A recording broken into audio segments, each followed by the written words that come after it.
2026 general election, where the opposition Free National Movement and the Coalition of Independents have called on the governing Progressive Liberal Party to get a grip on what they say is an immigration crisis. In recent times, we saw a number of individuals arraigned before the magistrate court on fraudulent charges. Just last week, a Haitian national arraigned before the courts, and the list can go on in recent times. But of course, back in reference to this investigation, there are a number of questions that are now looming that we're hoping to get answers to. Could there be more employees of the parliamentary registration involved in this alleged scheme? How many of these voters' cards could be out there? Was he selling these voters' cards? Of course, these are all questions that we're hoping to get answers to, but of course, we're standing by for more details into this investigation. I'm Linton Ritchie Jr., reporting live from outside of the Parliamentary Registration Department, sending it back to you at the desk. Janea. Thanks so much, Linton. Of course, investigations continue, but in the meantime, both the governing Progressive Liberal Party and the Parliamentary Registration Department responding to the matter. The Parliamentary Registration Department says it's a part of a cross-agency effort to detect and prevent fraud, whether committed by individuals outside of government or from within public agencies. The department says the most recent case involving a casual worker has since been charged with fraud by false pretense, shows that safeguards within the system are working. Officials also note that the individual was not listed on the voter register. Meantime, the Progressive Liberal Party says there is no way around the system, warning that those found engaging in criminal acts will find, quote, plenty of space in Foxhill Prison. Authorities believe the accused was allegedly trying to use the fraudulent voter's card to obtain other supporting identification documents, not to cast a ballot. Now, both organizations thanking the Royal Bahamas Police Force and other agencies for their diligence and cooperation while maintaining their commitment to a clean, credible, and secure election process. On to some other news tonight. The opposition Free National Movement pulling back the curtain on its manifesto on Sunday night, making bold promises as the campaign trail heats up. But tonight, one of those promises drawing some sharp criticism from the nation's chief. Our Jose Etienne joining me live in studio with the details. Jose? Janea, the Free National Movement's promise to introduce a national lottery as a strategic revenue-generating measure in country is being ridiculed by Prime Minister Philip Davis, who says it's yet another campaign pitch by a party he says is desperate to get in power. It's rather odd that you want to turn the Treasury into a gaming house. To talk about a national lottery seems to me a gimmick. That sums up how the Davis administration feels about the FNM's proposed national lottery plan that its leader, Michael Pintard, says would be used to fund areas that have long struggled with inconsistent funding. It's a bold pledge that was made on Sunday night as the FNM unveiled its We Work For You manifesto. A public initiative designed to generate dedicated funding for the advancement of education, sports, youth development, and social intervention and culture. Pintard also outlined how the lottery would function, noting that it would focus on large-scale draws and avoid competing with existing private gaming operators. This lottery itself will focus on large-scale big ball draws, 5-ball and 6-ball formats, offering prizes in the hundreds of thousands of dollars and even millions. As he made his case on a proposal that's already drawing scrutiny, Pintard pointed to international examples. Countries as diverse as the Dominican Republic, Curacao, St. Martin, and Ghana have shown that a well-regulated public lottery can coexist harmoniously with private operators. But Davis zeroed in on the Dominican Republic's national lottery as he poked holes in Pintard's case. The Loteria Electrónica Internacional Dominicana was smeared in corruption controversy, which has led to criticism in other jurisdictions considering similar models. In 2012, United States authorities arrested a number of Dominican individuals allegedly involved in illegal gambling operations. And the investigation also shows that the former lottery's administrator and former head of the National Federation of Lottery Agencies plotted to commit fraud. National Lottery of Dominican Republic was proven to be such a failure with corruption and fraud. Still on the proposal, Pintard says the proceeds of the National Lottery won't be absorbed into a consolidated fund. Instead, he says it will be directed to a specially established, legally structured fund with strong accountability mechanisms. Another assertion Davis isn't sold on. One has to question, why is he wanting to have a national lottery? Is it for the purpose of a slush fund, for corruptors and fraudsters? Now, the glaring issue is how this proposal will impact the handful of players in the private sector who are already protected by a moratorium that's making the industry exclusive. Pintard made it clear that his plan won't compete with existing players, although he supports the idea of the field being more competitive with more Bahamians having a piece of the pie. Nonetheless, Davis seems to suggest that things are good the way they are. The amount of Bahamians that is now in the gaming industry, how their lives will be impacted, how it will impact revenues for the country, in regard to the fact that we collect a tremendous amount of taxes from the gaming industry.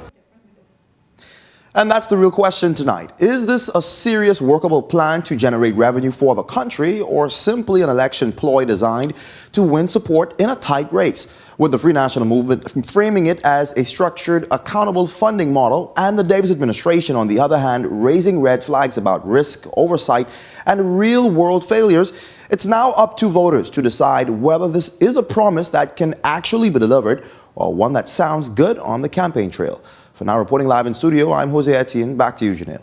Thanks so much, our Jose Etienne reporting live tonight. Well, tonight, some members of the church, they're remaining tight-lipped over the proposed national lottery, while others within the body are making it clear they will not support that initiative. Our Laurencia Smith has that angle. The church's position on the potential introduction of a national lottery in the Bahamas for years have been controversial, marked by organized opposition ingrained in moral and social concern. And with the Free National Movement proposing an introduction of a national lottery, many voices over the years have been historically spoken out against it, including Lyle Bethel and Mario Moxie. Now, Eyewitness News made multiple attempts to reach Bethel on Tuesday, however, was unsuccessful. Meanwhile, Moxie declined to comment on the matter. However, the Bahamas College of Bishops has drawn a line in the sand, outright rejecting the proposed idea. President Walter Hanschel saying the lottery encourages a get-rich-scheme mentality and does not promote responsible stewardship of finances. Many people who are addicted to gambling, they gamble all day long, and in particular women.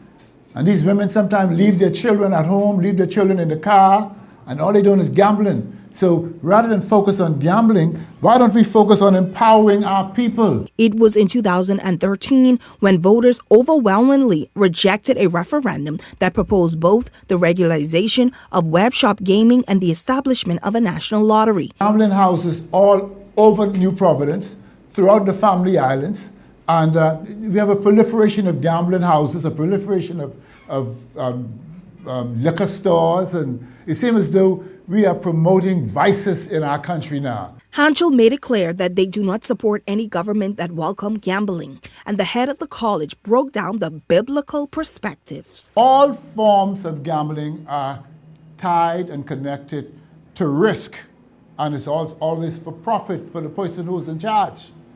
And the Bible strongly warns us against the love of money. The Bible said, for the love of money, not money, but the love of money is the root of all evil. We also made attempts to speak with the Bahamas Christian Council, however, was unsuccessful. Upward to News Time. Laurencia Smith, Eyewitness News. Our Danielle Dean also speaking with residents who contemplated what the country's economic and ethical future might look like with the introduction of a national lottery. I don't support it, but like I said, if it was going to be between a national lottery or the gambling house, I would do the national lottery. But me personally, I don't gamble. The question tonight is, how does the electorate feel about a national lottery? Well, the vote was already cast some 13 years ago after a referendum meant to determine Bahamians' position on the introduction of web shops and a national lottery. Then PLP Prime Minister Perry Christie suggested legalization of the two would rack up some $20 million in additional revenue for the country per annum. But now conversation on potential introduction has been revived. I think the lottery would benefit us if we regularize it and make sure that the funds go to educational and sports programs like they said that it would go to, because we need to find ways to subsidize some of our extracurricular activities for us, for our youth. Those individuals that are, want to go gamble at the web shops will continue to do so. Those are private entities that they take on, keep all the profits and direct it where they wish. In this situation, we can have a national lottery that essentially is mandated to go to certain sectors of the community. So I don't have a problem with it. We are still technically a third world country, and this is another way we can move forward. The government is always complaining about the budget. They have to create a budget for these different things. And if they had a national lottery, the funds that is spent would go towards education, the roads, the hospital, all those things. So there'll be extra funds that they could use. Some residents made it clear that their vote on the proposed national lottery is a no, just like it was for the gambling referendum back in 2013, which to their dismay still led to the passing of the Gaming Act in 2014 that saw gambling houses regularized. We really need to stop looking into things like that. That's going to further cause a decay in the country. As someone who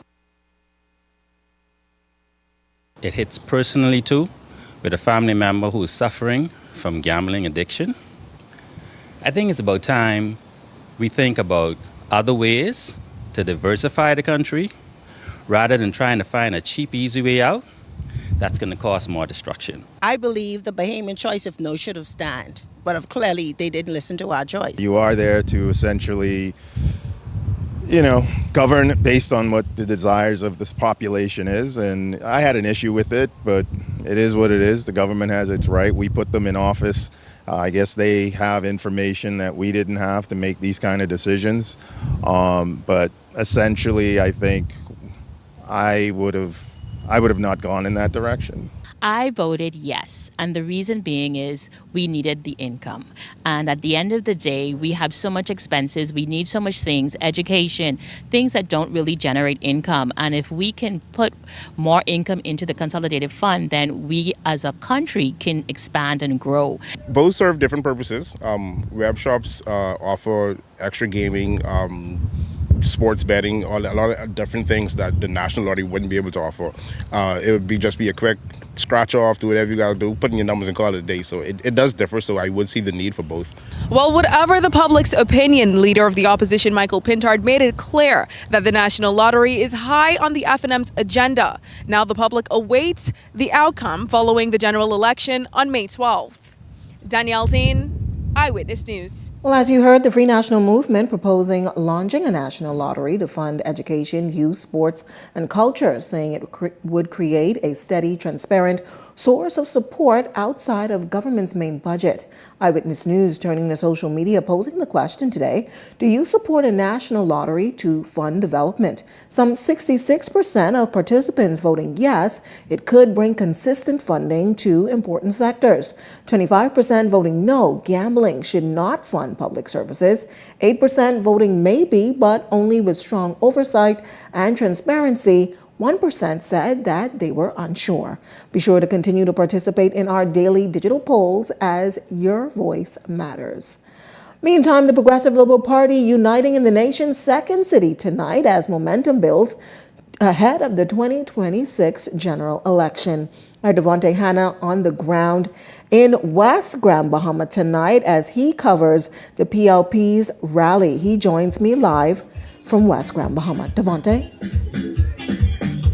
Well, good evening, Janea. As you mentioned, we are in West Grand Bahama. The PLP is getting ready for a major rally tonight here on the island of Grand Bahama. We were here since Saturday for the FNM's rally, and we've been told that Grand Bahama is FNM country. Well, I've actually been told just now from some of the reporters that West Grand Bahama is PLP town. And of course, that is because the PLP has held this seat since 2002, only losing it once in 2017 when Keisha Parker Edgecombe became the Member of Parliament in the area. And this territory is not new for the PLP, again coming back and winning it again after the death of Obi Wilchcombe in 2023 when Kingsley Smith Jr. actually won the seat again. But here tonight, dozens of party party supporters and even those undecided voters who may be on the ground are going to hear from all of the candidates from Grand Bahama, as well as the deputy leader and the prime minister tonight, as they continue to send forth the message of progress to the Bahamian people in hopes of being re-elected and being the first government to be re-elected and get a second consecutive term since 1997.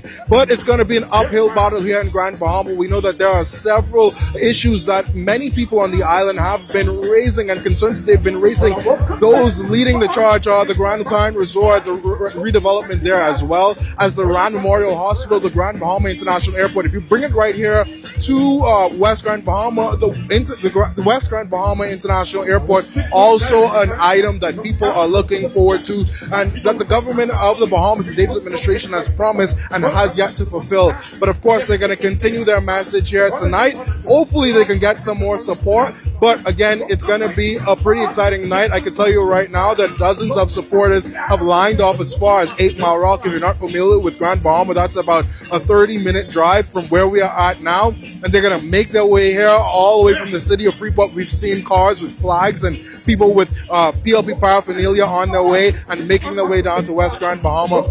And right now, I can tell you that there's quite a number of people here. Though the rally is set to start in about I'm not too good at math, but it's supposed to start at 7:30. It's not, as you can see, just by the looks of things, it's still a bit empty. But I can tell you that there's a motorcade that's on the way, we understand, and we anticipate that this space tonight will be particularly crowded. Just in front of me, we could also see a number of residents who are here, all decked out in their blue and their gold, repping PLP and ultimately and obviously choosing progress. So we're going to be here on the ground, and of course we're going to keep our audience updated on our digital platform. So we're going to invite you to stay tuned there. So for right now, from West Grand Bahama, I'm going to send it back to you on the desk, Janelle. Thanks so much, our Devontae Hanna, joining us live tonight. Of course, we'll have another update from Devontae in Beyond the Headlines. Well, tonight is marking the end of a chapter for Long Island's now outgoing Member of Parliament, Adrian Gibson, who announced on social media today that he will not seek a re-election bid for Long Island.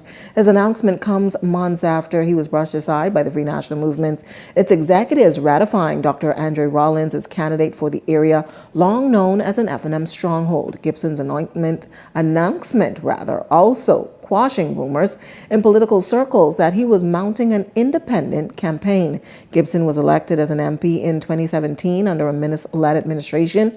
He was re-elected in 2021 when the PLP assumed office. His political career became enmeshed in controversy after corruption-related charges were levied against him as it relates to his tenure as executive chair at the Water and Sewage Corporation, a story we will continue to follow.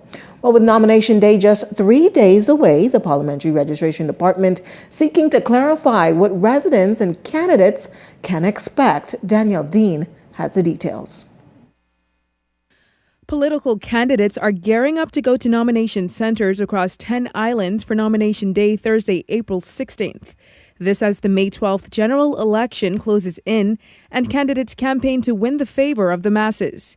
Parliamentary Commissioner Harrison Thompson details how both candidates and the public can expect the nomination process to unfold. On nomination day, every constituency will have a nomination center set up, where all aspirants for the House of Assembly will come with their nomination papers that have their assets and all the information with their assets on it, their declaration, and $400 in Bahamian currency.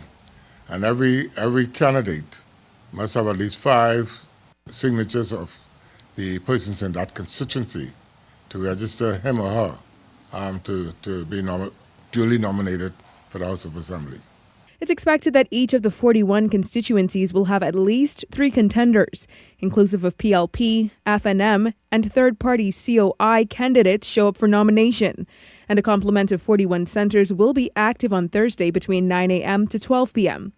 The Parliamentary Commissioner highlighted there are no exceptions for candidates who do not meet the precise timeline allotted. If they miss the 12 o'clock deadline, that's it. No, and that's why we would encourage them to make sure that their papers are all straight, and that when they come in, they have everything organized and everything is in accordance with the law. Any eligible Bahamian could come in with their duly authorized papers. All the papers have to be signed by the JP. The papers that need to be signed by JP have to be signed by a Justice of the Peace or Notary Public, and they bring in those papers. You don't have to be known in advance. You could come in just 5 minutes to 12, and if you have everything in place, you'll be nominated to run in the next election. Similarly to Election Day, most schools in the respective constituencies will be used as nomination centers, and he assured there have been precautionary measures put in place to ensure safety and a smooth run of show. At the centers, we will have the Royal Bahamas Police Force there for security reasons, and we invite and we encourage the nominees. We know that some comes with junk new music, some come with all bands, some come with all kinds of things, but within the center itself, you allow them with so many persons to come in with you. Now, the presiding officer, the returning officer at that time, will allow so many people in the room itself. It depends on the size of the room. The department encourages the public to support their candidates in decency and order, and to allow candidates to go through the process without interruption. Danielle Dean, Eyewitness News. Well, following the closure of voter registration last Wednesday, the Parliamentary Commissioner Harrison Thompson reporting a record high of some 206,000 plus registered voters. This figure while the Parliamentary Registration Department continues register cleaning efforts. Thompson assuring that the next 10 days an official figure will be provided. When the register closed, we had over 206,000 persons on the register. And we're still working with the family islands and those that were registered, and we're putting more people who have registered on and taking those who died and deceased off. So until the register is certified, it's difficult to say what the final figure will be. So on the 23rd of this month, we'll be in position to say what the final figures will be for the election. I think we have moved over 18,000, 19,000 persons off the register since 2017. Since 2021, we have moved over 9,000 persons off the register, and again, it's still a work in progress. Well, the Bahamas Power and Light Company is reminding the public, especially political parties, that drilling into utility poles or wrapping fabric and other materials around them is strictly prohibited under any circumstances. BPL says it recognizes increased activity during this election season. However, it warns that installations pose safety risk and can compromise the integrity of critical electrical infrastructure. The restrictions remain in effect year-round, including during festive periods, to ensure public safety and system reliability.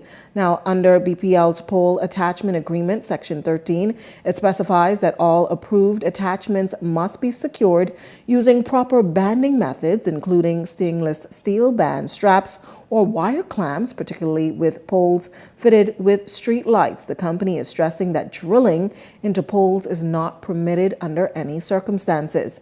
They're urging all political parties and organizations and members of the public to comply with these guidelines and to refrain from placing fabric or unauthorized material on these utility poles.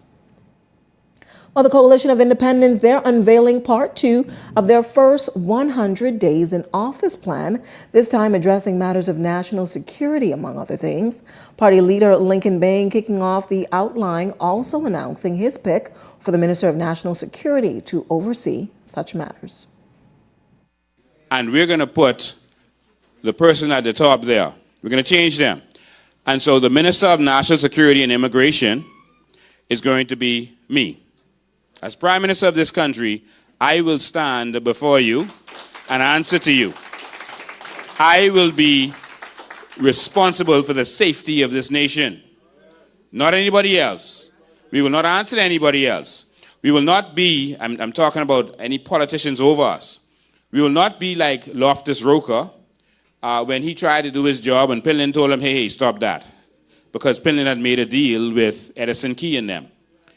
We're not going to be like Brian McCartney going out to do his job, and then Ingram tells him, hey, go sit down. Stop your foolishness. Stop doing your job. We are going to do what we have to do. And I think you all... Bain also releasing his party's 5-pillar plan for national security. hard consequences, smart enforcement, strong borders, and we're going to put officers first. And so with swift justice, we're going to launch a dedicated murder court. We're going to expand the DPP's capacity, that's the Department of Public Prosecutions.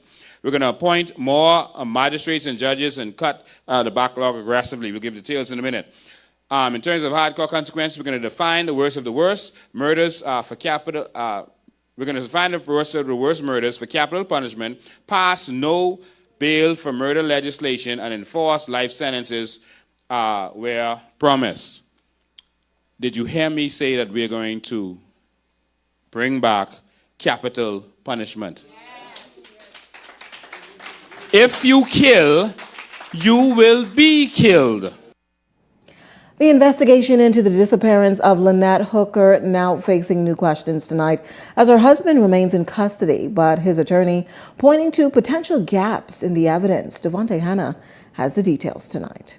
Despite police telling Eyewitness News Brian Hooker is being questioned in connection to killing his missing wife, his attorney Terrell Butler revealing the case is facing an evidentiary issue. They have not proven that his wife is dead.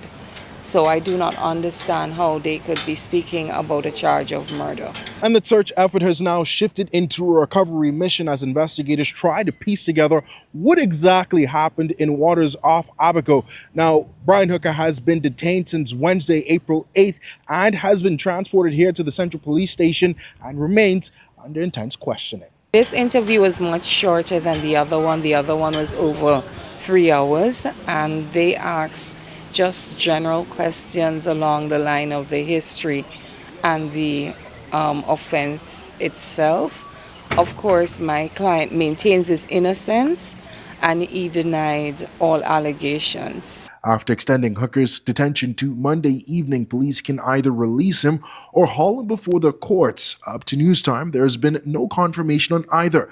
Meantime, his attorney also revealing Hooker's stepdaughter Carly Aylesworth's account of an alleged contentious relationship between the couple held no merit in the investigation. That did not arise in this interview.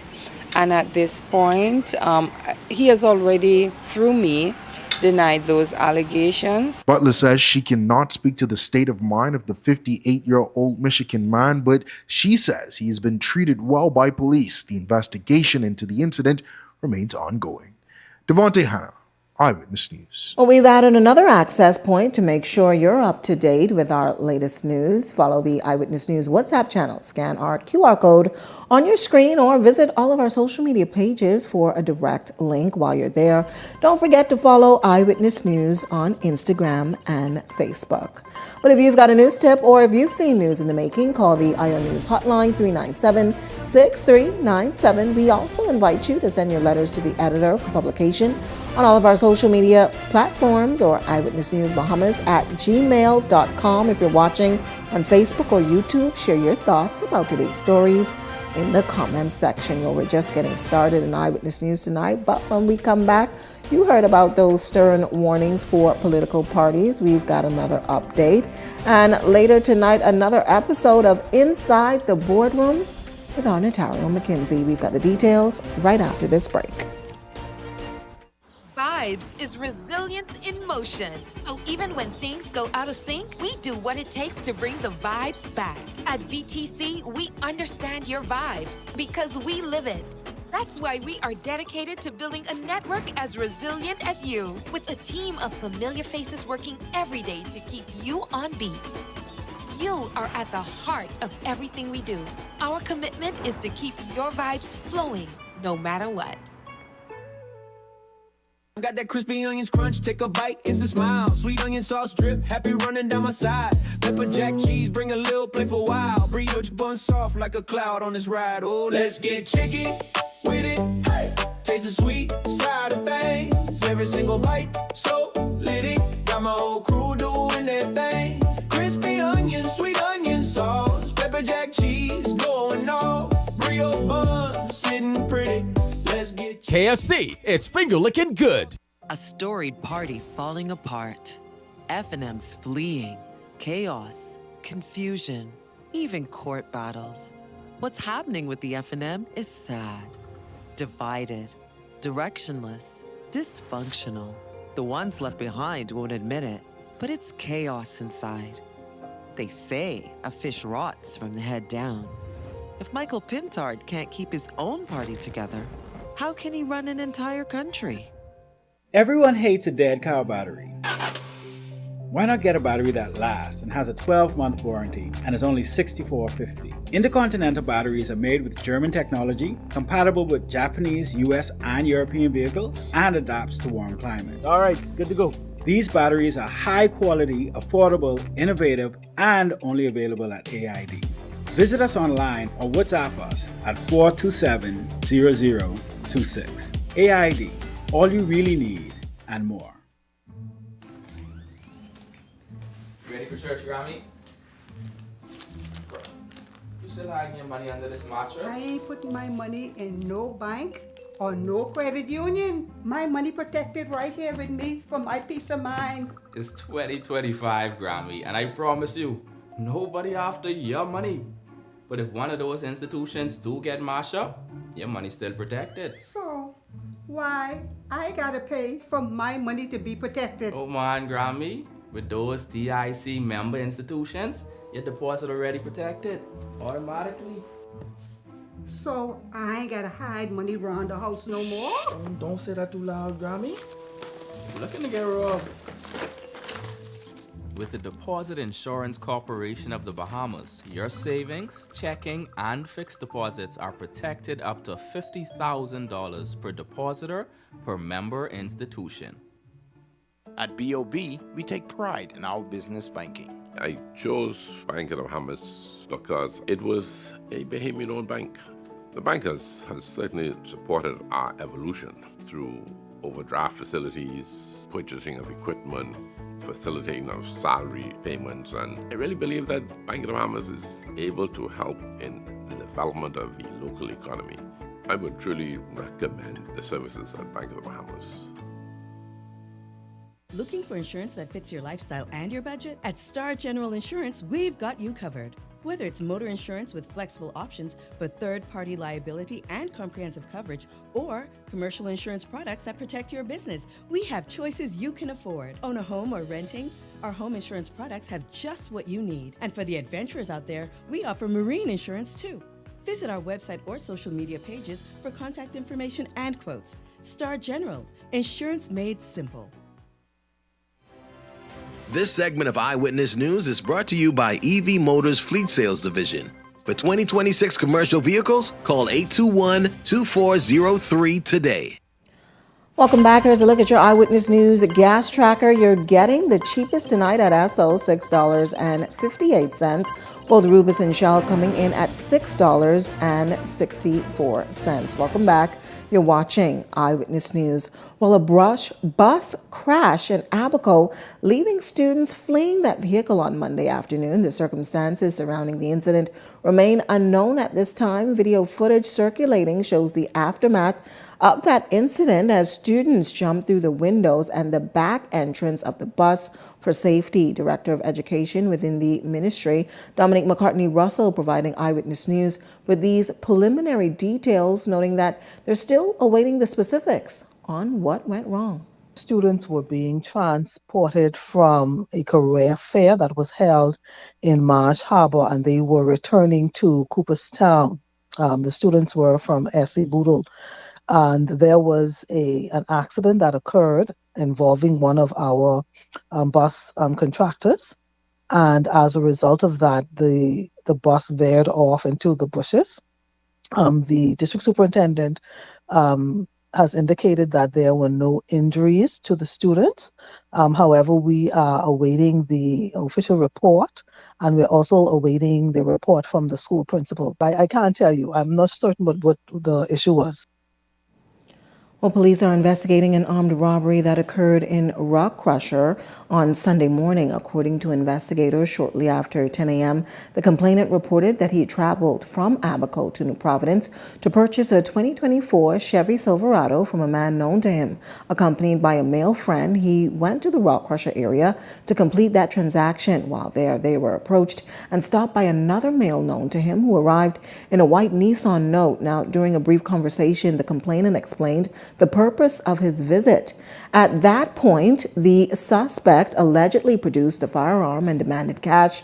Fearing for his safety, the complainant complied and reportedly handed over some $28,500. The suspect then fleeing the scene in an unknown direction. Investigations into this matter are ongoing tonight. Meantime, police are investigating an alleged fraud attempt at the Paradise Island Resort after a man tried to cash a counterfeit slot machine ticket valued at some $11,600. According to reports, a hotel employee alerted authorities after the suspect presented that ticket to a casino cashier.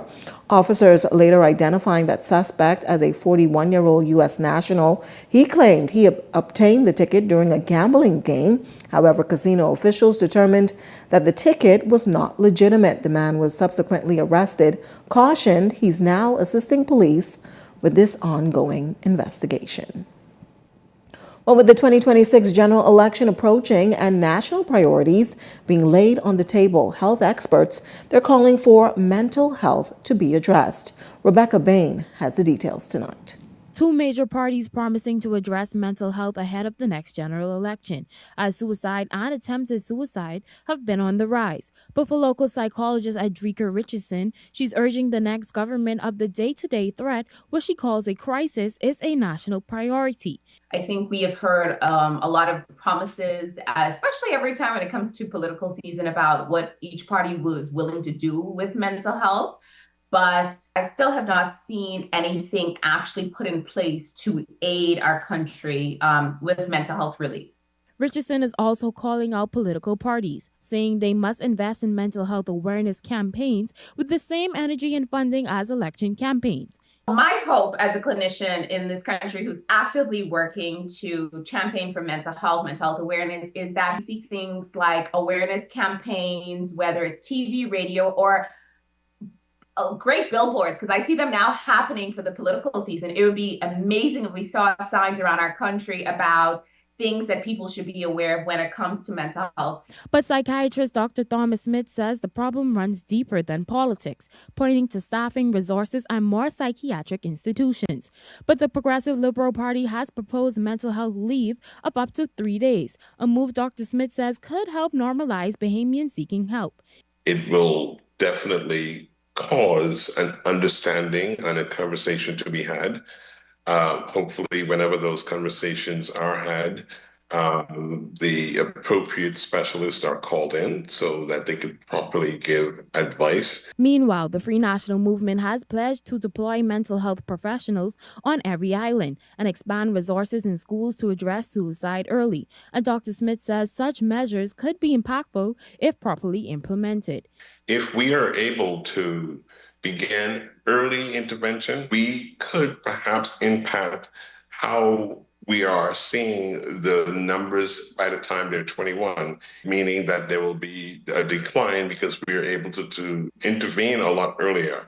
However, Richardson is urging the next administration to prioritize recruitment and invest in advanced training for local experts. What we do not want to have happen is that we haphazardly say that we're going to put mental health trained professionals within the school systems who aren't able to deal with the load. As the country heads towards the next general election, mental health professionals are hoping Bahamians will finally see the resources and support they need.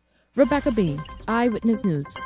So to come in Eyewitness News tonight, the political watch now in the Southern Shores constituency. But we've got the details on that after this break with a check on our weather forecast.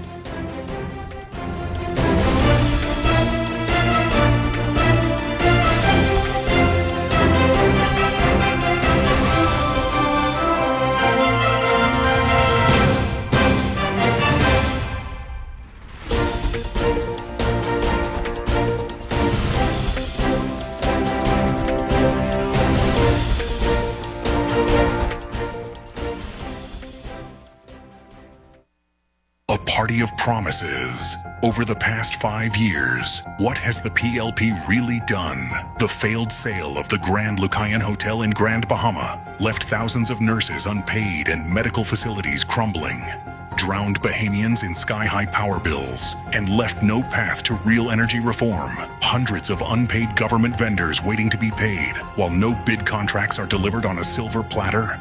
And the weakest border in the region, while passports are given out like candy. Is the PLP a party of progress or promises, paid for by the Free National Movement? Very dry, tight, sensitive skin? Relieve it in 60 seconds with Aveeno Skin Relief. With soothing triple oat complex, clinically proven to heal and strengthen dry skin. Aveeno, your skin stronger. Don't let diarrhea steal your sunshine. Imodium Multi-Symptom Relief gets to work fast in just 1 hour, offering our most complete relief from diarrhea, bloating, gas, and cramps. So you can get diarrhea off your mind. Imodium. Calm the chaos of diarrhea. Spring into action this April with the specials at Super Value and Quality Supermarkets. Mullis Ready Cut Macaroni, 16 ounces, $2.19. Par Excellence Long Grain or Parboiled Rice, 5 pounds, $3.99. Iceberg Lettuce, $2.49 each. Whole Chickens, $1.99 per pound. Sea Bass Raw Shrimp, $41.50, 12 ounces, $5.99. Starting with Easter and ending with the regatta, April showers you with savings at Super Value and Quality Supermarkets. Bahamian ownership in fly fishing is very important. Not only does it create opportunities for Bahamians, this is our industry, so we're proud of what we do. Opportunity is important. It's the story of my life because with the opportunities, you can chart your own course. Prime Minister Davis and his team see the opportunities by providing these grants and what it can do for our country. It's just wonderful, and I'm glad to see these ventures working so that other people can get involved. This is real. Let's do it. Let's do it. Let's help ourselves. There are a lot of new opportunities in our country. We are building an economy that includes everyone. And you chose to come to BTVI. The best place to learn. Expanding and updating BTVI. It prepared me for the future to be an entrepreneur. And this is what this is all about. We are creating more opportunities for more Bahamians because opportunity is the key to success. Some burgers are simple. The Barbecue Crispy King, this one goes all in. Smoky barbecue sauce, crispy bacon, flame grilled beef, stacked high flavor in every bite. In Nassau, we don't do small, and we definitely don't do boring. And when morning hits, the Breakfast Barbecue Crispy King has that bam to start the day. Burger King Nassau, triple down on big flavor. You're watching Eyewitness News. Welcome back. Well, Southern Shores, it's another constituency on the radar of many political analysts, and it's been creating quite the talk even months ahead of the general election. Tonight, Political Watch is back. Our Janelle Longley sits with one of the candidates vying to claim the seat. A familiar face known for her philanthropic efforts and her work in the funeral industry. But now Denali Penn Mackey is stepping out full force into the political arena with a relentless pursuit to secure the votes of residents in Southern Shores. I assist people at the lowest time of their lives. However, I believe that there is so much more that I can do if I am in that governmental space. And what has that service looked like? Well, during Hurricane Dorian, she was hailed as a champion, in her words, because of her work to assist victims after the storm. And that work quite close to her heart and the driving force behind her decision to run for public office. But with the constituency holding such a prominent place in her heart, why Southern Shores? I was asked by the party to pivot. And since she matched with the constituency, boots, she says, have been on the ground. Some required lighting to be restored in their areas, and guess what? This lioness got it done. Some required some road patching. I'm not the minister, I'm not the MP, but I got it done on their behalf. So could you imagine when this lioness is elected for Southern Shores? Now, the constituency has been quite the talk, with Penn Mackey being the first official candidate to be ratified. It was rumored that she'd battle Broadcast Corporation Chairman Clint Watson shortly before the PLP confirmed Obi Roberts as their pick. But Penn says the PLP's battle over a representative never fazed her. I was prepared for whomever the PLP was going to send.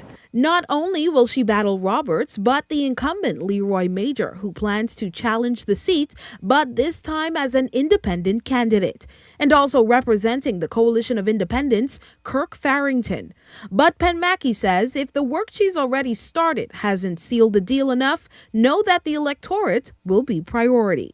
There's no need for me to put my hands in the cookie jar, because I have worked hard all my life and I have built a very comfortable lifestyle outside of politics. And so anything that I do, I will do it centered around people. And win, lose, or draw, there's one way she hopes to be remembered in this race. A woman of action and a woman of integrity, a woman of class, and not a woman who just talks, but a woman who knows how to get it done. Janelle Longley, Eyewitness News.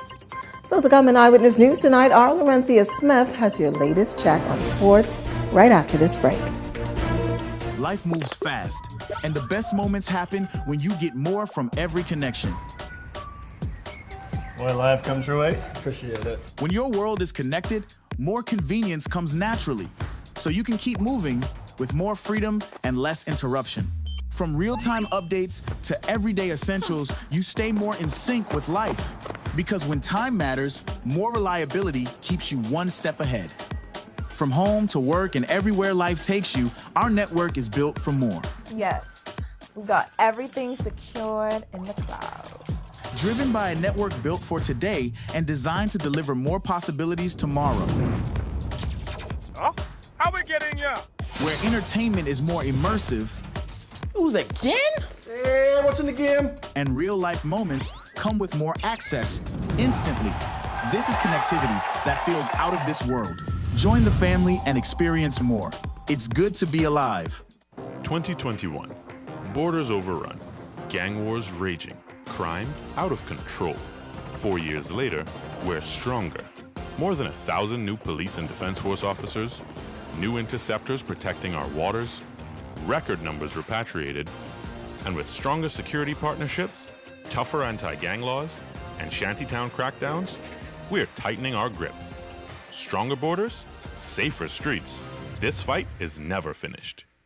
At the Water and Sewage Corporation, safety and convenience are our top priorities. However, our meter readers face challenges that can make their job difficult. Locked gates to guard dogs sometimes leads to missed readings and estimated bills, which can be frustrating for you and us. That's why we're upgrading to digital meters. They bring safety, accuracy, and convenience to homes across the Bahamas. We can streamline data collection, reduce on-site visits, and provide more accurate bills with no more estimates. Digital meters also help detect leaks early, saving you from costly bills and reducing water waste. Soon, a user-friendly app will let you track your water usage, manage bills, and stay informed, all at your fingertips. Over the next year, we're rolling out digital meters nationwide, transforming how we serve you with a safer and cost-efficient water supply. To learn about our digital meters, visit our website or call us today. And don't forget to update your information at any of our locations.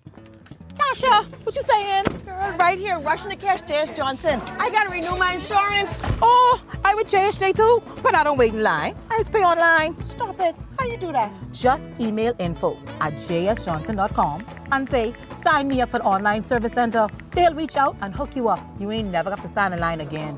Amen to that. Save time. Pay online. Sign up for JS Johnson's online service center today. Insurance, peace of mind. Life Worship Center presents My Best Life Now. The Experience, April 23rd and 24th. Join kingdom-minded entrepreneurs, visionaries, and leaders for 2 powerful days of impartation, strategy, and transformation. Because I have an anointing for business. I have an anointing to even anoint people who are in business, and that they can do well according to the blessing of Abraham. This is more than a conference. It's a divine appointment for your purpose, your business, and your future.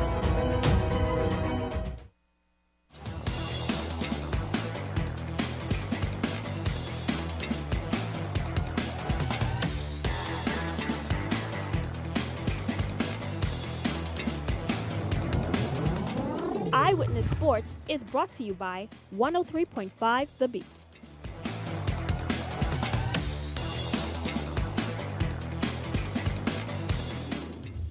Good evening and welcome to another edition of Eyewitness Sports. I'm Laurencia Smith. Thanks for joining us.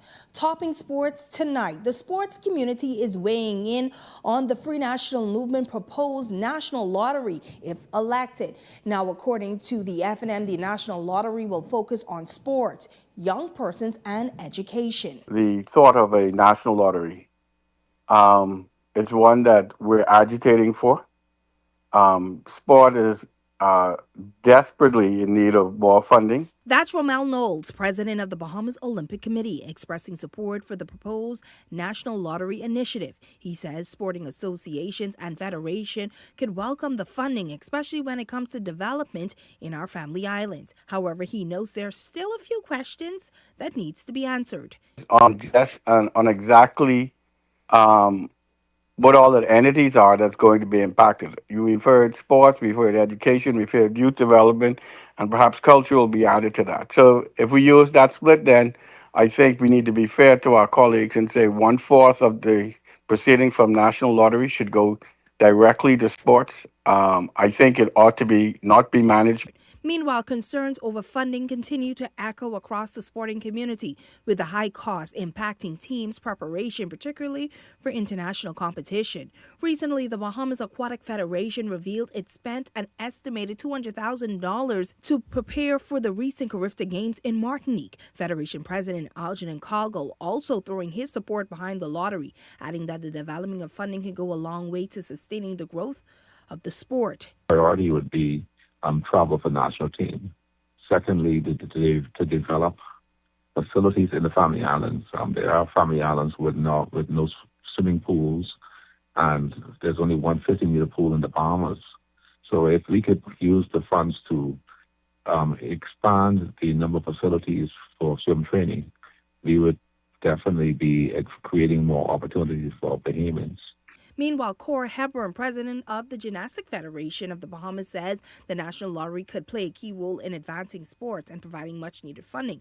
However, a plan needs to be in place that makes sense. Where sports supposed to be in this country, the development process will have to be in place. And for you to have a proper development process, you have to be able to give these sporting federations a place to develop athletes. Do you feel like as if the government should supervise this lottery or it should be independent? No, independent. Now, this is definitely a developing story. Well, that's what's making sports at this hour. I'm Laurencia Smith. Stay tuned for more news on the other side of the break. Are you better off today? Brave Davis and his cronies are.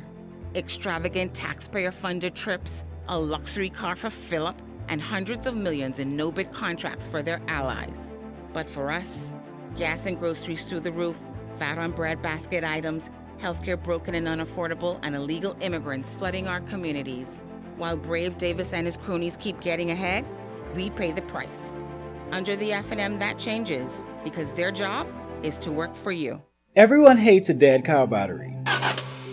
Why not get a battery that lasts and has a 12-month warranty and is only $64.50? Intercontinental batteries are made with German technology, compatible with Japanese, US, and European vehicles, and adapts to warm climates. All right, good to go. These batteries are high quality, affordable, innovative, and only available at AID. Visit us online or WhatsApp us at 427-0026. AID, all you really need and more.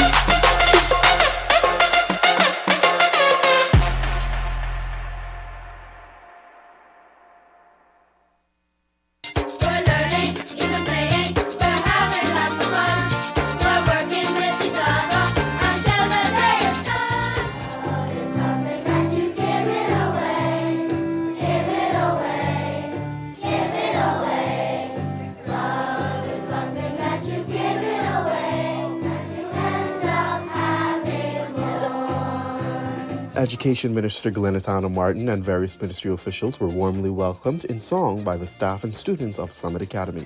Minister Hannah Martin brought remarks highlighting the work the school has done in education, also admiring the Bahamian educators of the institution. And we appreciate what role this school is playing in education in the Bahamas. And secondly, to salute the Bahamian educators that we just heard about.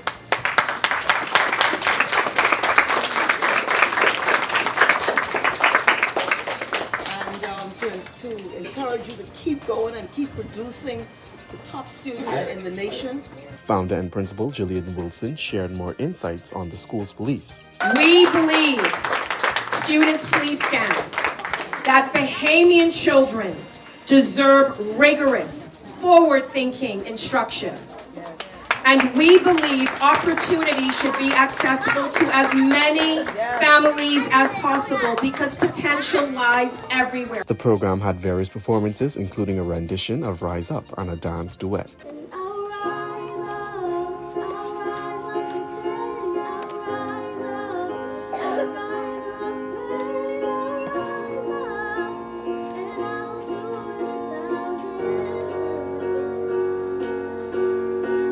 I'm Clyden Wilson, and this is Ed Talk.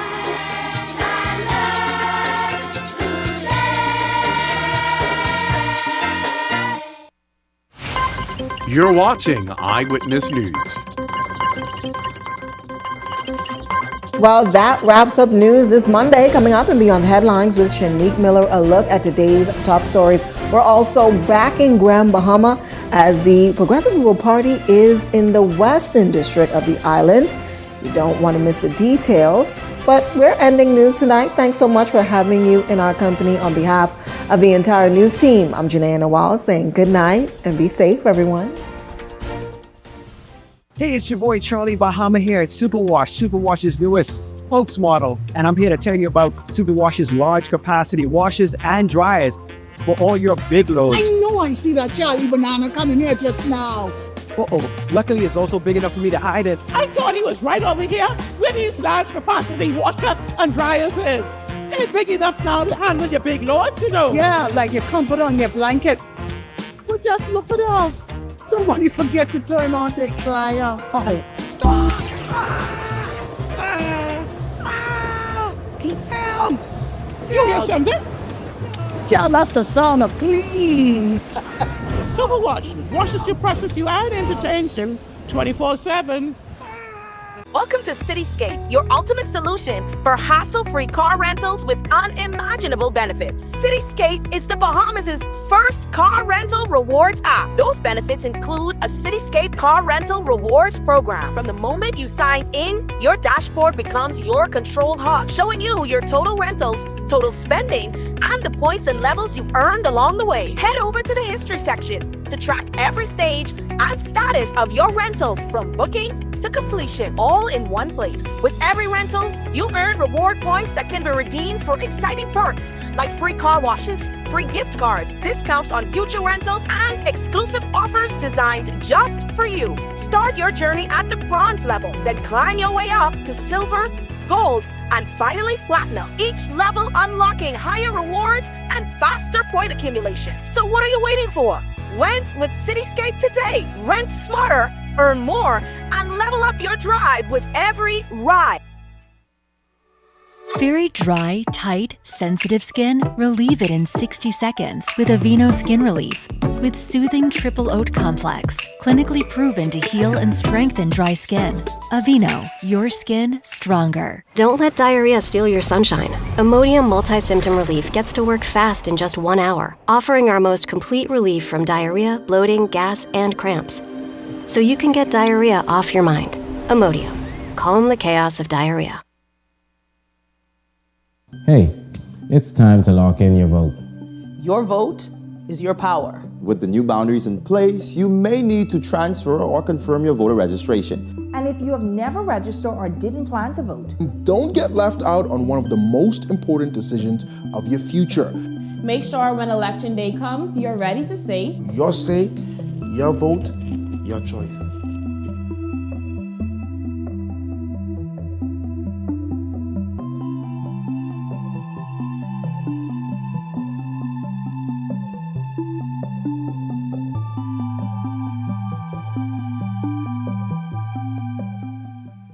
Play for fun, not for funds. In the Bahamas, we play hard, but we live smart. We love a little competition. A little excitement, a little thrill. And at Island Luck, gaming is all about entertainment. Shared moments, celebrating the wins, and enjoying the experience. The key is simple. Play for fun, not for funds. When you set a budget before you start, and know your limits, you stay in control. And when you're in control, the game stays what it's meant to be. Fun. So play for fun, not for funds. Must be 18 and over. Island Luck reminds you that it's only a game, so please game responsibly. Hey, it's your boy Charlie Bahama here at Superwash, Superwash's newest spokesmodel, and I'm here to tell you about Superwash's large capacity washers and dryers for all your big loads. I know I see that Charlie Banana coming here just now. Uh-oh, luckily it's also big enough for me to hide it. I thought he was right over here where these large capacity washer and dryers is. It's big enough now to handle your big loads, you know. Yeah, like your comfort on your blanket. Well, just look at us. Somebody forget to turn on the dryer. Oh, stop. Help. You hear something? Yeah, that's the sound of clean. Superwash washes you, process you, and entertains you 24/7. Welcome to Cityscape, your ultimate solution for hassle-free car rentals with unimaginable benefits. Cityscape is the Bahamas' first car rental rewards app. Those benefits include a Cityscape car rental rewards program. From the moment you sign in, your dashboard becomes your control hub, showing you your total rentals, total spending, and the points and levels you've earned along the way. Head over to the history section to track every stage and status of your rental from booking to completion, all in one place. With every rental, you earn reward points that can be redeemed for exciting perks like free car washes, free gift cards, discounts on future rentals, and exclusive offers designed just for you. Start your journey at the bronze level, then climb your way up to silver, gold, and finally platinum. Each level unlocking higher rewards and faster point accumulation. So what are you waiting for? Rent with Cityscape today. Rent smarter, earn more, and level up your drive with every ride. Very dry, tight, sensitive skin? Relieve it in 60 seconds with Aveeno Skin Relief. With soothing triple oat complex, clinically proven to heal and strengthen dry skin. Aveeno, your skin stronger. Don't let diarrhea steal your sunshine. Imodium Multi-Symptom Relief gets to work fast in just 1 hour, offering our most complete relief from diarrhea, bloating, gas, and cramps. So you can get diarrhea off your mind. Imodium. Calm the chaos of diarrhea. Hey, it's time to lock in your vote. Your vote is your power. With the new boundaries in place, you may need to transfer or confirm your voter registration. And if you have never registered or didn't plan to vote, don't get left out on one of the most important decisions of your future. Make sure when election day comes, you're ready to say, Your say, your vote, your choice.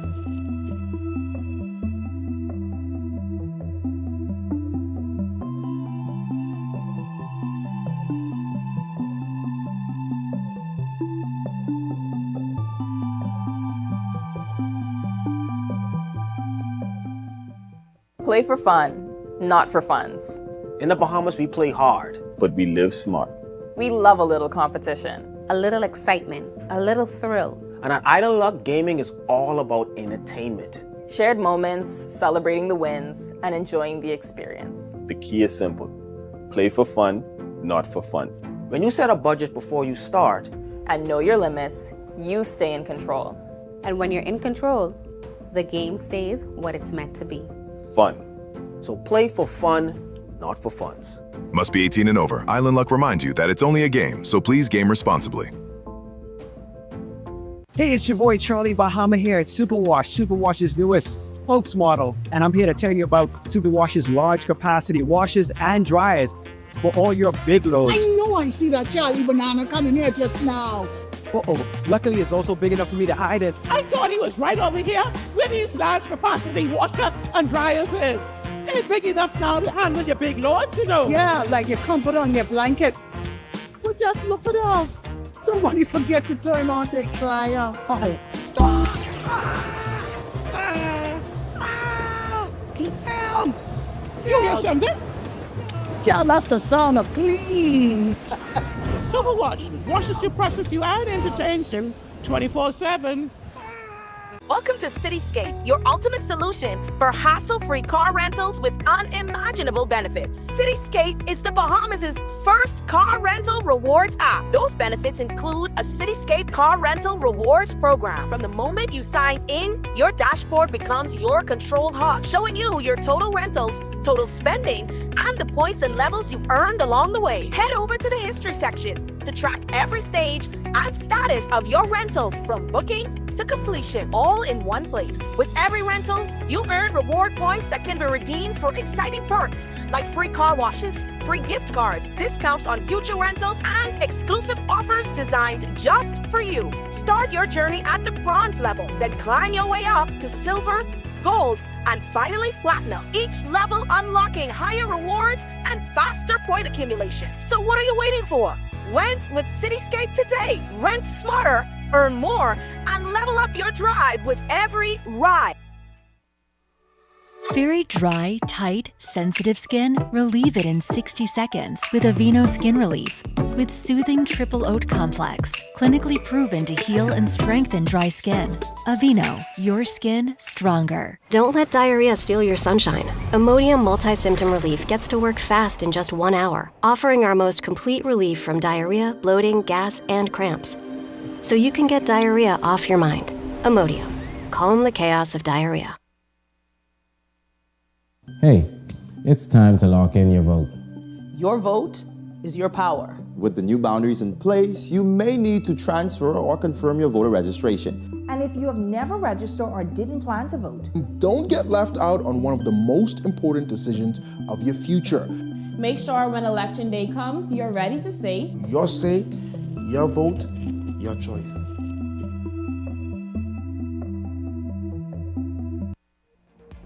The thoughts, views, and comments expressed by the host, guests, and callers on Beyond the Headlines are not necessarily those of the management, ownership, and production unit of the Verizon Media Group.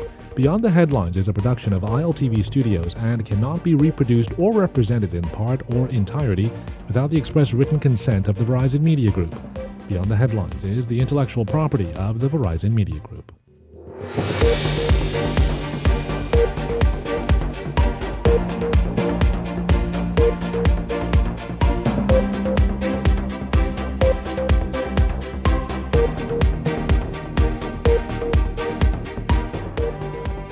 Coming up tonight, 2 people in custody. They're at the center of what appears to be a voters card scheme. We have the latest. Also tonight, less than 48 hours after the FNM announces plans to introduce a national lottery, some members of the church speak out. We hear what they have to say. And tonight, the PLP is in Grand Bahama. We go there live. Also coming up later this evening, Killarney MP Dr. Hubert Minnis launches his re-election bid. This is Beyond the Headlines. Good evening. I'm Shanique Miller. It's great to have you along this evening. We begin in Grand Bahama. The Progressive Liberal Party is uniting in the nation's second city as momentum continues to build ahead of the 2026 general election. Devontae Hanna is in Grand Bahama and has been there since Saturday covering the Free National Movement's rally in Grand Bahama. And tonight, he's at the PLP's rally. Devontae, good evening to you. Do give us an idea of exactly how things are looking and what's the momentum like there on the ground in Grand Bahama.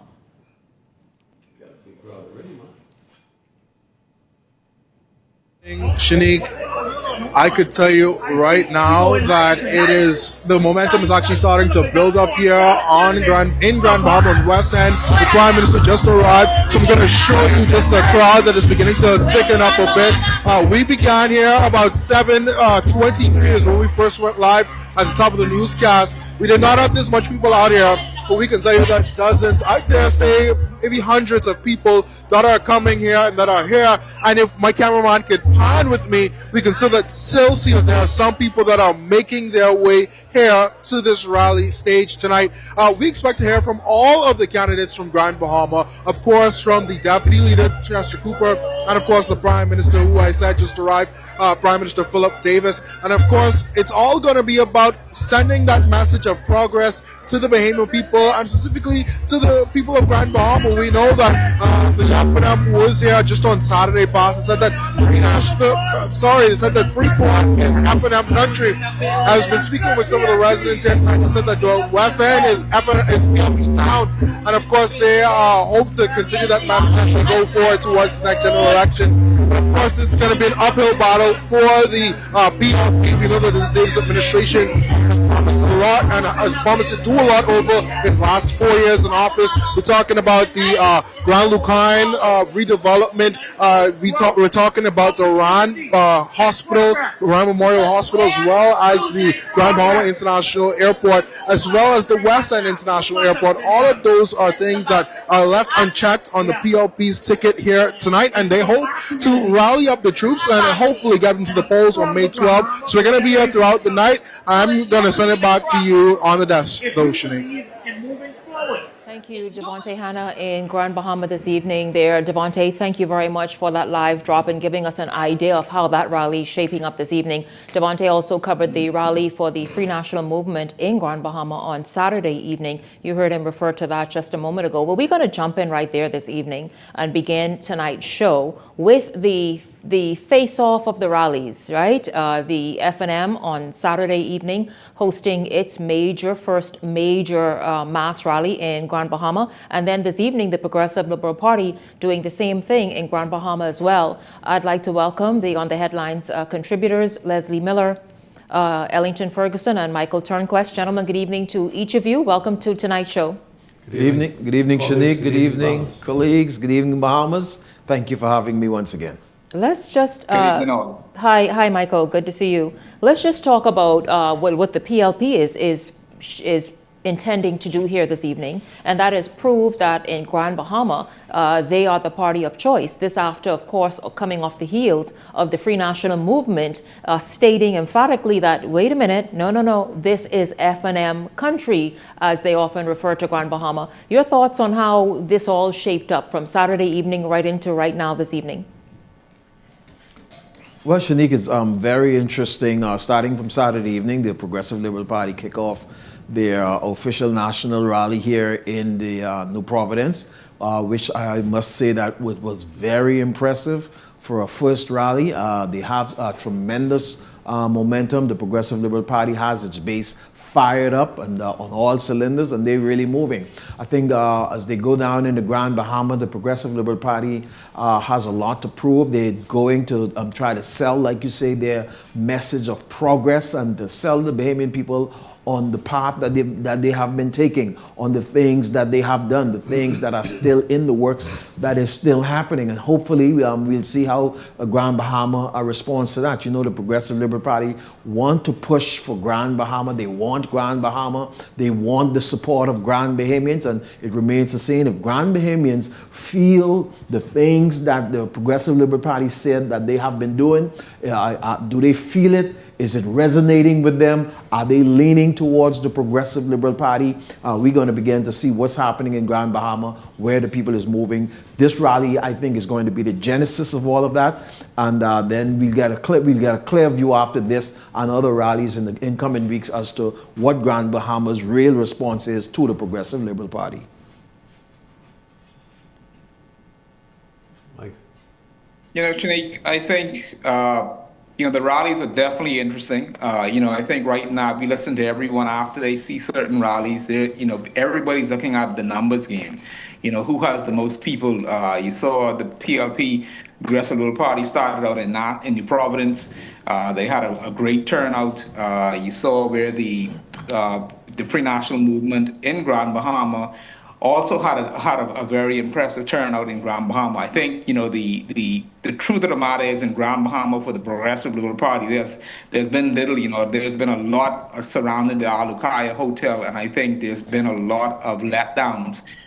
Deal after deal, there is the current conversation about a new deal on the table for Alukaya, and I think that's what Grand Bahamians are looking. They're really looking forward to. They're looking for, the change in Grand Bahama. They're looking for the economic boost, which they haven't seen, and the current administration is going to have to do a lot of selling tonight in Grand Bahama in order to, to make them believers, to regain I would say the faith or the confidence of Grand Bahamians to re-elect them, or some of them.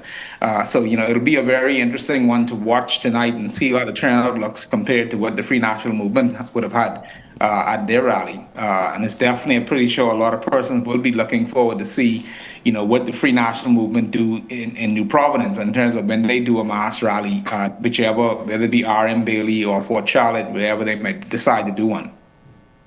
This weekend was a dramatic weekend for both entities. It was interesting that the PLP decided to go to the home park of the F&M, which is RM Bailey. The PLP rallies are normally on East Street at the parade, out there on the big park. But this time they went directly to the home of the F&M. They had a tremendous crowd, some 7,000 plus, very exciting speakers. They indicated what they had in mind to do. They laid out their plans, which appeared to be a good one on behalf of the Bahamian people. Nadia and Grand Bahama just spoke to someone 2 minutes ago, and they said it was one of the largest motorcade that they've seen in years, the last 20 years, heading from Freeport to 8 Mile Rock. It'll be interesting to see what happens tonight. The F&M had their rally, had a pretty good turnout, not as good as could have been expected according to the Guardian. But the fight is now on. And the coming weeks, we got 3 weeks left. And believe me, everybody's on the road. In fact, we were on the road yesterday, on Sunday and all. Mm-hmm. So there's just no let-up time. 7 days a week, They're pounding They're pounding the pavement on Sundays as well? Yep, every day. Every day. You got to walk to win. And those who walk the most will win the most, if you got a plan that people can respect and appreciate. Very interesting. Yes, absolutely. Competition between the two parties. Well, gentlemen, speaking of very interesting, here's something that's very interesting that really kind of unfolded earlier today, and a story even I was following all day. A Parliamentary Registration Department employee is facing charges tonight after allegedly running a fake document scheme. Linton Ritchie Jr. has been on the story for most of the day and has the latest. So that is true then. Not entirely. 31-year-old Bahamian male employee of the Parliamentary Registration Department is now in police custody in connection with fraud. Now, once that news statement by the Royal Bahamas Police Force, there were mounting questions as to what prompted authorities to launch this fraud investigation. While Eyewitness News can confirm that a 33-year-old woman was taken into custody at the National Insurance Board after it's alleged that she was reportedly attempting to gain access to a NIB smart card. It was then where she presented an alleged fraudulent voter's ID card, which prompted NIB officials to alert local investigators. Now, at that point, Eyewitness News can confirm through credible sources that she did alert authorities and identified a man who is an employee of the Parliamentary Registration Department. Now, sources close to the investigation telling Eyewitness News earlier today that when that male was arrested, it's alleged that he was also found in possession of a number of what's believed to be fraudulent voter ID cards. Now, this comes at a very crucial time for the country. We're just less than a month away from the 2026 general election, where the opposition Free National Movement and the Coalition of Independents have called on the governing Progressive Liberal Party to get a grip on what they say is an immigration crisis. In recent times, we saw a number of individuals arraigned before the magistrate court on fraudulent charges. Just last week, a Haitian national arraigned before the courts, and the list can go on in recent times. But of course, back in reference to this investigation, there are a number of questions that are now looming that we're hoping to get answers to. Could there be more employees of the Parliamentary Registration involved in this alleged scheme? How many of these voters' cards could be out there? Was he selling these voters' cards? Of course, these are all questions that we're hoping to get answers to, but of course, we're standing by for more details into this investigation. I'm Linton Ritchie Jr., reporting live from outside of the Parliamentary Registration Department, sending it back to you at the desk. Janelle. Of course, we will talk about that in a minute and see what happens. But I'll tell you this, the Parliamentary Registrar Department, there is a response from both the governing Progressive Liberal Party and the Parliamentary Registration Department tonight. They are responding to the matter. The Parliamentary Registration Department says it is part of a cross-agency effort to detect and prevent fraud, whether committed by individuals outside of government or from within public agencies.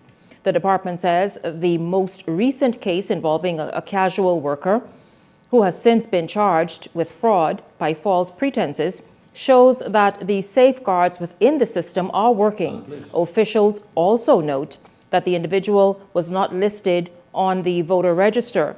Meanwhile, the Progressive Liberal Party says there is no way around the system, warning that those found engaging in criminal acts will find plenty of space in the Fox Hill prison. Authorities believe the accused was allegedly trying to use fraudulent voters' cards to obtain other supporting identification documents, not to cast a ballot. Now, both organizations thanked the Royal Bahamas Police Force and other agencies for their diligence and cooperation while maintaining their commitment to a clean, credible, and secure electoral process. Now, I too was following this story since morning and understand that the gentleman had about 5 fraudulent voters' cards, and he was found with that amount on him, and that they believe that he may have been selling these voters' cards. I was told, and we heard Prime Minister Ingram say it, and we will bring that up, that it's very difficult to steal an election in the Bahamas because those voters' cards would need to have various signatures and stamps and official stamps on them. Not sure where this guy sits and what access he had to those official stamps, but this is what's going on. We have discussed this.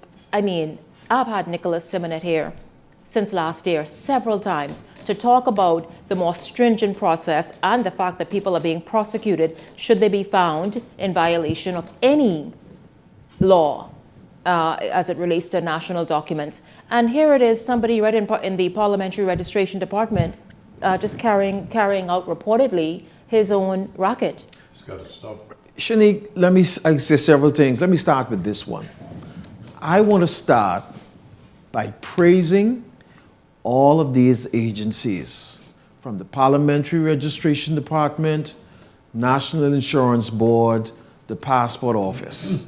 I think, Bahamian people, you can rest assured that your agencies are working. And the fact that they are finding out all of these forged documents each time, the individual holder who got it from whoever they got it from, each time they attempt to use these forged documents, they are being detected and these people are being held to account. So I want to say I have great faith in our agencies, and I think those persons that are on the front line of the agencies, they know what to look for in these documents, and they're doing their job. And they are to be congratulated. And I think Bahamians, I invite you to join me across this country to congratulate and commend those people in those agencies for doing the work that they're doing. We've got some unscrupulous, greedy Bahamian who will sell their birthright for a bowl of porridge just to get a couple of dollars, not knowing the damage that they're doing to this country. And I thank the God that there are agencies and the police are involved and they're prosecuting whoever is found with it. Those of you that are of any illegal immigrant, those documents do not work. Do not put yourself through it. Somebody may tell you they could sell you a document. It's not going to work. You're going to prison. Please don't try it. Do not try it. Louis George, you too. Stop it. Leslie, stop. Louis George is born here? Yes, he's a Bahamian. He ain't no born here. He is a Bahamian. Louis George is not born in the Bahamas. Leslie, how you know that? He ain't born here. Leslie. Okay? Him and that little father ass preacher you got coming here. What is him? Tout mon ici. Tout what is name? What? No. Pastor St. Louis. Listen to me, Leslie. I like to catch him here one night. Leslie, stop it. I like to catch St. Louis here. Be the last time he walk in there. Take his ass right to St. Louis. See, Beyond the Headlines is back with Leslie. Leslie, I think you're talking enough. You don't even say another word. Michael, I'll give you an opportunity to talk when we come back right after this.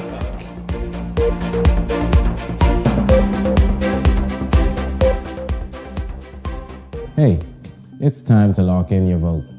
Your vote is your power. With the new boundaries in place, you may need to transfer or confirm your voter registration. And if you have never registered or didn't plan to vote, don't get left out on one of the most important decisions of your future.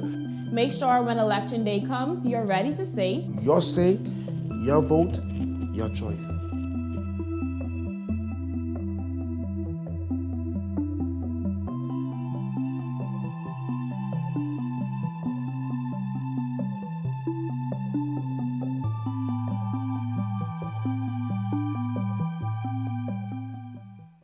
Welcome to Paradise Premium Foods, where exceptional taste meets everyday convenience. Right in the heart of Hurricane Hole Plaza, whether you're planning a beachside brunch, an intimate dinner, or simply restocking your favorites, we offer only the finest selection of local and imported goods, handpicked for quality, freshness, and flavor. At Paradise Premium Foods, shopping is effortless, service is personal, and every visit feels like a treat. From gourmet meals to go to organic essentials and indulgent treats, this is your neighborhood market elevated. Live well, eat better. Discover Paradise Premium Foods, now open at Hurricane Hole Plaza, Paradise Island. Paradise Premium Foods, taste the difference. Play for fun, not for funds. In the Bahamas, we play hard, but we live smart. We love a little competition. A little excitement, a little thrill. And at Island Luck, gaming is all about entertainment. Shared moments, celebrating the wins, and enjoying the experience. The key is simple. Play for fun, not for funds. When you set a budget before you start, and know your limits, you stay in control. And when you're in control, the game stays what it's meant to be. Fun. So play for fun, not for funds. Must be 18 and over. Island Luck reminds you that it's only a game, so please game responsibly.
Welcome back to Beyond the Headlines. We were discussing before the break the issue with a parliamentary registrar department employee who is now in police custody, found with fraudulent voters cards.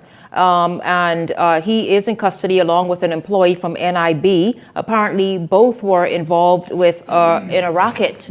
Michael, we were saying during the break, it really doesn't matter the stringent measures that you put in place. These people will continue to try and beat the system as best as they can. Michael is muted, guys. I'm not sure. Michael, I'm not sure if you're muted or what's happening. Sorry. The question, the young man that's in question, this is a young man that's known to problems within, I would say, government agencies. We talked some time back about persons ending up in the parliamentary department who are not qualified or not to be here. Yes, we did. This is a person who should have never been there, because he was from my understanding and my sources, he was at another agency where he was let go for whatever it is. So my thing is, and you're right, Michael, because you shouldn't have the dumbest of us all to go into work in an area as sensitive as the parliamentary registrar department. Just go dump people there and let them go work. We spoke about this months ago about individuals that were on the police force or the defense force that ended up in the parliamentary that should have never been there. Never. So my thing is, this seems to be a place where we take those that I call them rejects, and we put them in places where there's sensitive information. Because something, yes, I'm happy to see that this particular one was caught. But what about those that slipped through the cracks? The ultimate thing is, for a lot of people, is to get a hold of that passport. That passport will once you get that through whatever means, will eventually get you on that voter registration list. It's fortunate that this particular person never made it there, because we do have certain things in place that will not until you get that actual passport, then you have to start that process all over again. in order to get your name as a registered voter, because now you're considered a Bahamian citizen. So, there's, and this is why I say we need to make prime examples out of persons, when we get foolishness that is happening, because we can't continue to allow to give people a slap on the wrist and say, or give you bail, or even give you a $10,000, whatever the fine. There should be nothing called a fine. Okay. You should not go directly to jail, and you should serve at least 20, 30 years in prison. First of all, we need to thank Mr. Thompson and his staff. Absolutely. Thank the passport office and their staff, the good people with police force, defense force. It bothers me that the criminals, the major criminals, are our own people. Yep. Selling out the birthright of our country that God gave us. Now here's this young man who, like Mike said, has been around a lot of different places, always a bum, looking to see what he can grab and thief. And he go and sell our birthright. Now, the problem is, what is going to happen to him? Is he going to go out on bail tomorrow? Or is he going to be in prison until this matter comes up? And it's not likely to come up until after the election. And who are the others? It's not just him and this other one from NIB. It's a group of them. And we need to stamp this out, man. When I see these guys, a fella came to me last week. He will have some flag dating. And he bought his passport to Mr. Miller. So all I want from this country is this, I said, what you say? So all I want from the Bahamas is a passport. Y'all don't have nothing else I want. I said, this biggity son of a... And they're serious. The guy is telling me, the only thing you could offer me is a passport and go to hell. All the babies could go to hell. That just like Louis George and Leslie, the passport and Freeport, one little plug name. Huh? The goddamn plug. Leslie, who are you talking about in Freeport? The little plug he won in Abaco. Leslie, leave that guy alone. You need to leave Luby alone, Leslie. Luby? Yes, you must, because I think Luby is born here. Born here. Luby no born here. Luby is a Ask what the fella name our buddy. Which one? I'm the lawyer. He was on his show on Friday. Bodie likes to kill him. Bodie said, I want you and all of y'all go back to your country today. You know what the fella tell him? Say, watch how much we can bring here. He was just trying to antagonize Bodie. Listen, let's move. Don't antagonize over him in this country, man. Get over here. That's the problem. You don't antagonize in my country. Yeah, you think I can take that? You antagonizing me? Antagonize me in my country? Come on, man. Well, gotta be. Is it a matter of free speech? You know what I mean, gentlemen? My ass. Free speech ain't gonna do this. Man. Is it a matter, Michael, of free speech? What free speech? Is he entitled to free speech? To tell me he want to take my country from me? I don't think they want to take the country. They are taking it. They are taking it. Leslie, Michael, and Ellington, what you do, Michael, 1 second. It's not a laughing matter anymore. Michael, no, it isn't a laughing matter, but you blame the lazy, lackluster, under-inspiring Bahamian men who sit down and sit on the blocks and smoke and complain and do whatever and wouldn't learn a trade, and they can't wouldn't get a job, a hammer or a nail to knock together. You're right. And so what? And worse than that, don't take care of the children. Yeah, they just act like... Well, for that, I'm willing to pick up the slack. Let me continue to pick up the slack, and whether it be from entrepreneurial or whatever it may be, I'm willing to do what it takes in order to take our country back to where I think it needs to be. Shanique, I had this conversation at breakfast today, and I was talking with another gentleman. We have a long way to go as Bahamians as it relates to what we do in this country. We are largely responsible for the calamity that we find ourselves in. Bahamian men, we've got to buckle up. We have lost it. We have fallen asleep and we've done whatever else. And we're crying when we see foreigners thriving. Foreigners come here, they're hungry and they're aggressive and they're trying to achieve something and they focus. Our men want to hang around, they want to chill, they will go to work to get some money so they can go hang out. And don't show up for another 2 weeks. You don't see them once you pay them. We got to get our act together if we're going to preserve this country and make for it future that they don't take care of. I tell you, just all over the place, just being careless and silly with their situation. You hear what Lyndon say, right? What? If you don't take care of country, and don't fight for it, they can take it from you. Yeah, well, And them fellas doing it every day. He must have envisioned Peace. this. Not By only- peace. You By only peace. say they can take it from you. You say you don't deserve to have it. Exactly. So Lyndon said that. You don't deserve to have it. Okay. I tell you. So, you know, this They can take damn nothing what I got. I'll tell you that. We've discussed this over At and length. over and over again. And people think you're being emotive when you discuss it, but it's something that is very important to discuss, because regardless of who wins the election, That's our future you stake. will continue to be in the position you are in. Absolutely. Because you refuse, one, to participate, two, to get involved and educate yourself or upskill or whatever it is you need to do. All these various programs you all think is just a farce, and so you sit there and complain Right on the versus blocks. get right there, On the blocks. right there, looking like Tyrone them, right there. Right on the block. Right there. So listen, you all, the official opposition, speaking of getting involved in this, what y'all think about this? The Free National Movement is giving voters an idea of where the focus of an F&M government will be placed. The F&M launched its manifesto last evening, making bold promises as the campaign trail heats up. But tonight, one of those promises is drawing sharp criticism from the nation's chief. We get the story from Jose Etienne. It's rather odd that you want to turn the Treasury into a gaming house. To talk about a national lottery seems to be a gimmick. That sums up how the Davis administration feels about the F&M's proposed national lottery plan that its leader, Michael Pintard, says would be used to fund areas that have long struggled with inconsistent funding. It's a bold pledge that was made on Sunday night as the F&M unveiled its We Work For You manifesto.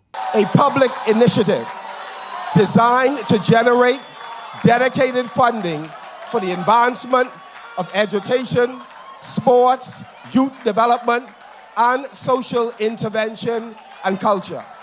Pintard also outlined how the lottery would function, noting that it would focus on large-scale draws and avoid competing with existing private gaming operators. This lottery itself will focus on large-scale big ball draws, 5-ball and 6-ball formats, offering prizes in the hundreds of thousands of dollars and even millions. As he made his case on a proposal that's already drawing scrutiny, Pintard pointed to international examples. Countries as diverse as the Dominican Republic, Curacao, St. Martin, and Ghana have shown that a well-regulated public lottery can coexist harmoniously with private operators. But Davis zeroed in on the Dominican Republic's national lottery as he poked holes in Pintard's case. The Loteria Electrónica Internacional Dominicana was smeared in corruption controversy, which has led to criticism in other jurisdictions considering similar models. In 2012, United States authorities arrested a number of Dominican individuals allegedly involved in illegal gambling operations. And the investigation also shows that the former lottery's administrator and former head of the National Federation of Lottery Agencies plotted to commit fraud. National Lottery of Dominican Republic was proven to be such a failure with corruption and fraud. Still on the proposal, Pintard says the proceeds of the national lottery won't be absorbed into...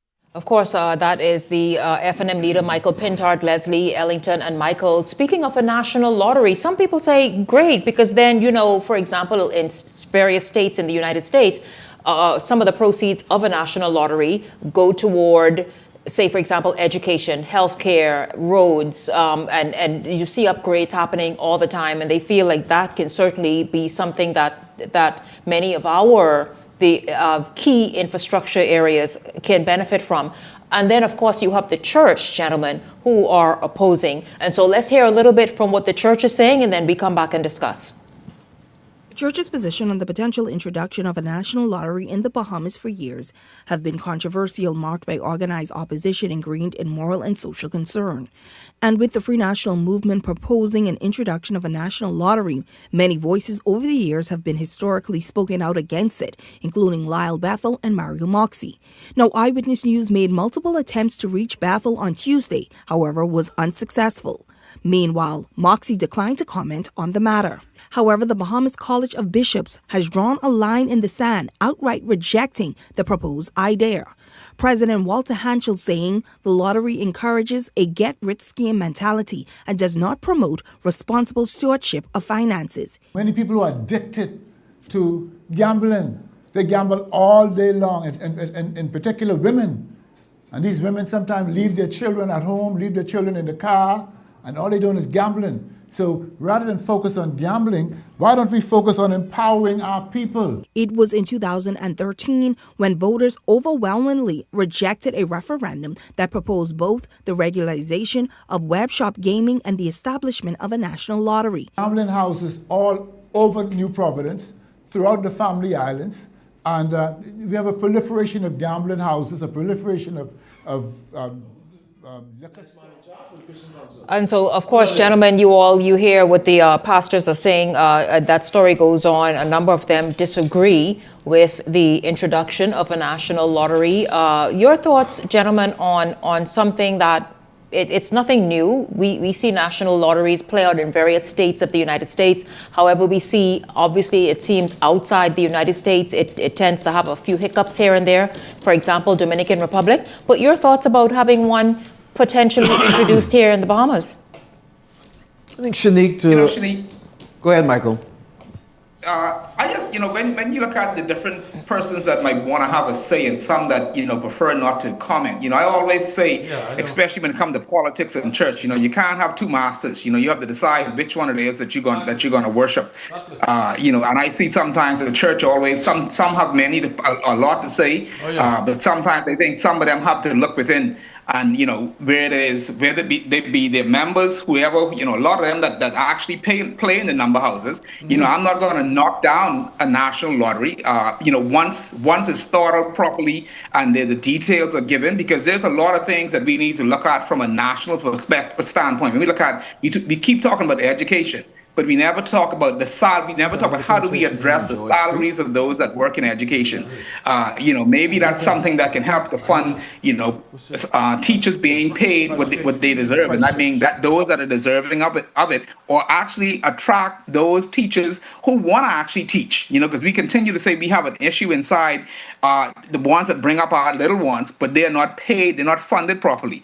There's a lot of things that I think that needs to be looked at, but anything that when we look at political parties, when we just make these promises, we need to see, the public need to see the details behind it. What is the fine print? Because a lot of these things are promised, and all of a sudden you see a government goes into power 2-3 years down the road, you're still waiting for whether it be whatever it is that they promised, but then they do implement it. It's missing a lot of critical things that you thought that would have been a part of it, because you know why? The fine print was never released.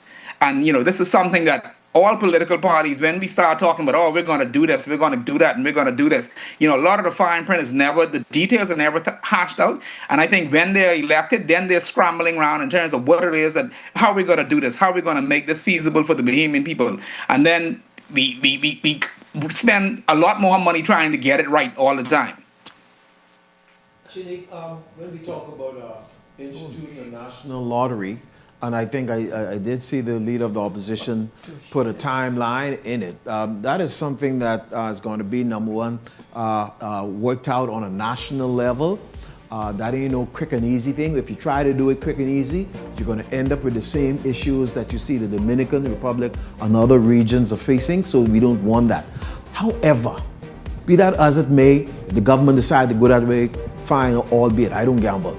I have a real problem, and I appreciate Bishop Walter Hantel for his consistency across political line. I appreciate him. I have a real problem, and I think a few months ago when they had the annual parliamentary service or something like that, the priest down at the Christchurch Cathedral, he dealt with this to an extent. I have a problem with the church.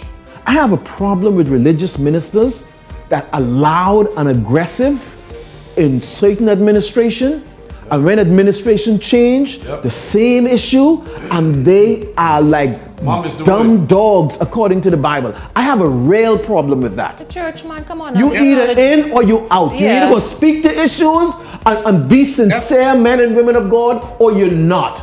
You can't be under one administration, you're loud and aggressive, and when it's another administration saying the exact same thing, mum's the word. Hypocrites. Well, we know that very well. We know that very well. We could sit here and talk with the church for the next, really, until midnight. Leslie, when we come back, you will have the first word in. By the way, you all, Dr. Hubert Minnis launching his re-election bid in Killarney over the weekend. We talk about that right after the break.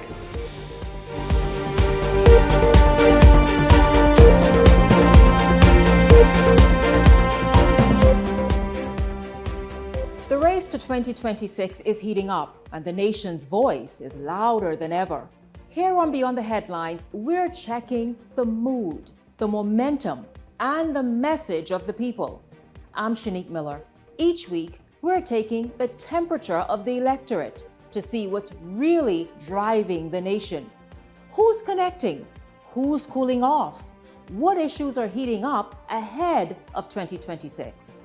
This is Temperature Check 2026, where journalism meets the nation's heartbeat.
Has expanded their testing menu. We now offer blood work, drug screening, and so much more. Our hours of operation are Monday to Friday, 7 a.m. to 5 p.m., and Saturday, 8 a.m. to 1 p.m., located on 11 Madera Street. We are here for all of your laboratory needs, with fast and reliable lab work done by our friendly and knowledgeable staff. Let us help you take the needed steps to stay in the know about your health. Let's keep working towards a healthier you. Stay eating well.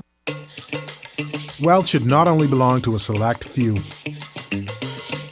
At InvestStar, we believe the door should be open to everyone.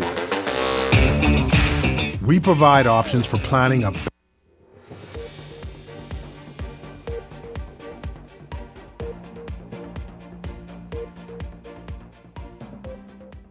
Welcome back to Beyond the Headlines. It's good to have you all tuned in. Just before the break, we were talking about the FNM's proposal to introduce a national lottery. My panelists spoke to it, but Leslie, you have not weighed in as yet. The others thought that it was quite hypocritical of many members of the church who are very, some instances, very vocal, and other times just nowhere to be seen. You know, I'm not surprised of the hypocrisy of some of these so-called men of the cloth in this country. Two in particular who we saw on TV a few minutes ago were very valiant and spoke out heavily against gambling under the PLP, under the Christie administration, which I was a part of. They even demonstrated with some of the people. It really carried us to war.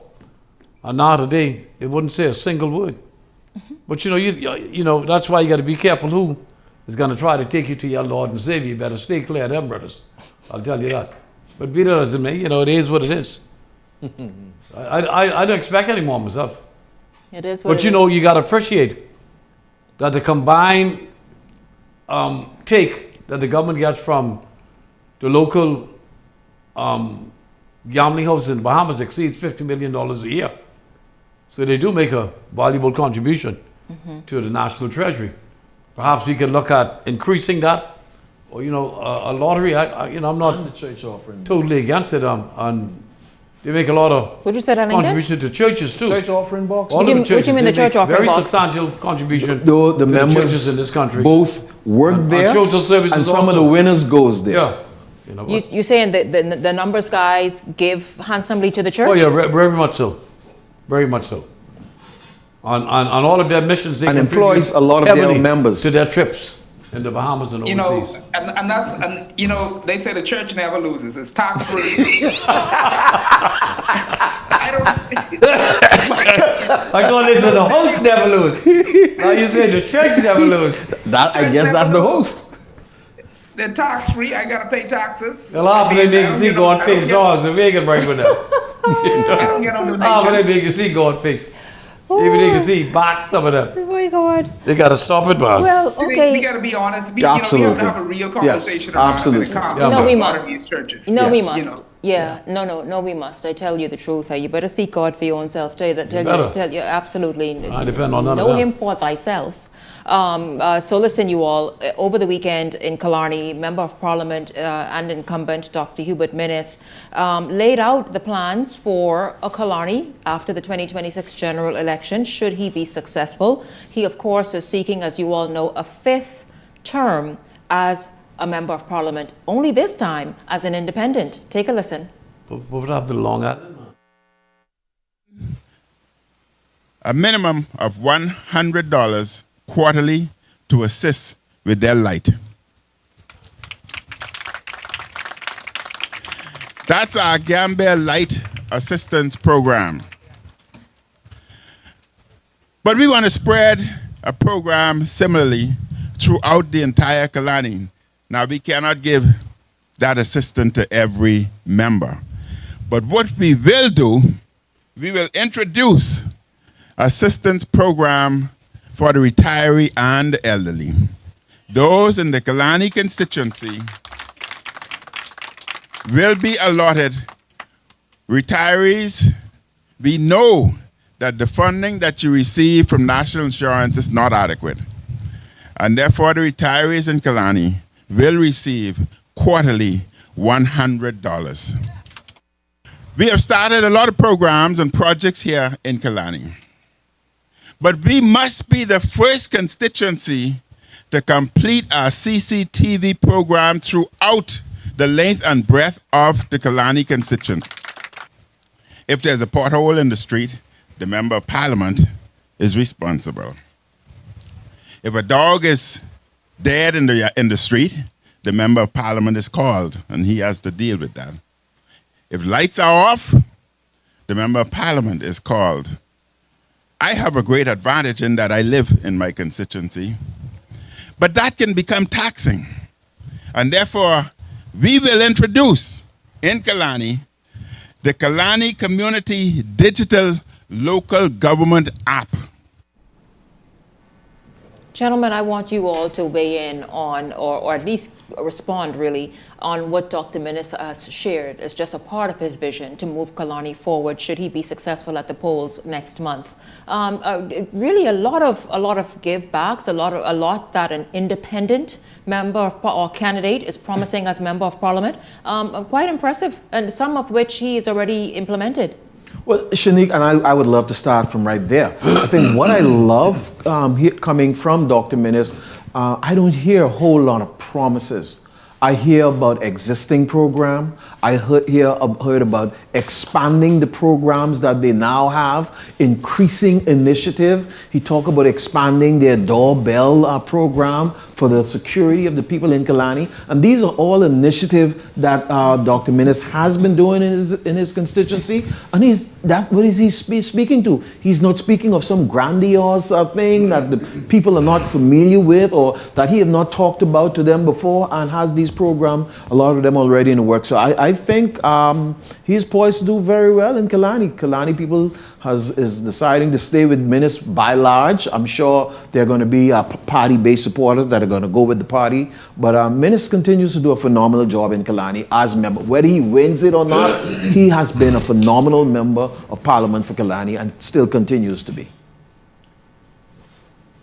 You know, I would echo off the sentiments just made. I mean, a lot of the things that Dr. Minnis is proposing are doable things, and that's what I think, and I'm sure he would have done his data analytics in terms of, you know, the amount of persons that might need the assistance, whether it be the electricity program, and, you know, he knows what within his constituency what polling areas might need this assistance in terms of retirees, and then those who we just know just don't need it and they won't show up for it. And that's the good part about his constituencies. Like, those who need it are actually going to show up and say, hey, Doc, we need this assistance. But, you know, he has done an excellent job. He is, you know, a lot of the programs that he is referring to are existing. He's just building on them.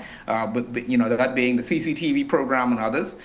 You know, I saw his DAP. I think he had this, you know, I think the Brotherhood DAP program, thing that he had going on one of his campaigns. I've been following his campaign, and it seems to be, I think he's gaining the traction in terms of being an independent candidate. And I think he's stating the facts in terms of what an independent candidate can do, and they are not divided from other because they're not a part of a political party, which is true. And I think he's getting the facts out there to his constituents, and I think this is going to be a very interesting race to watch.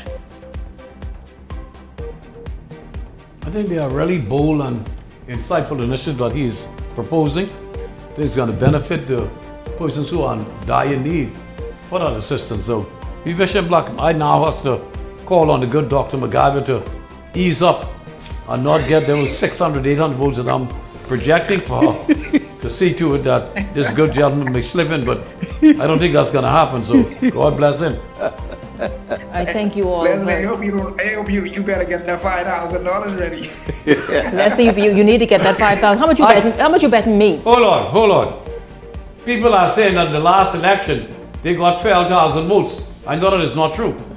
I don't think so. I now have the right to put it up to 10,000 to try to protect my own interests. I then split it, give the woman half of that 5,000, the $64,000 woman. I give her half of that, and then give you the rest. 5 to 10 now.